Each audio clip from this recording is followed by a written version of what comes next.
Instagramdan şunun buruşlu somsa elimden çıkaverdi. Bana bir pişirik görmesem bu mideden Bismillah deyip işe düştüm.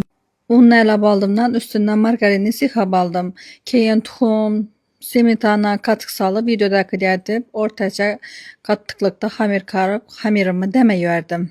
Hamirim demden gelince burçlarımızı yaxşılab yuvub videodaki edip tazalab yarısı kaldı. Bunu xaladenikdə alıp koydum. Xuda xalası kenki katları işletemiz. Taşa vermeyimiz. Mən iccanını tayarlab koyverdim. Videodaki ediptimden burçlarımız içine iccanlarını caylaştırıp çıktım. Demalık ki hamirimizden yaydımdan videodaki edip kesip görtürgallar izin şuneti büküp aldım.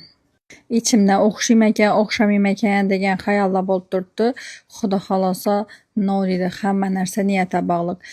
Büküp boldumdan üstündən tuxumamı sürttüm. Dan küncütəm səpib 180 gradusda kızıp durğan duxovkada kızarıp pişince koyuverdim.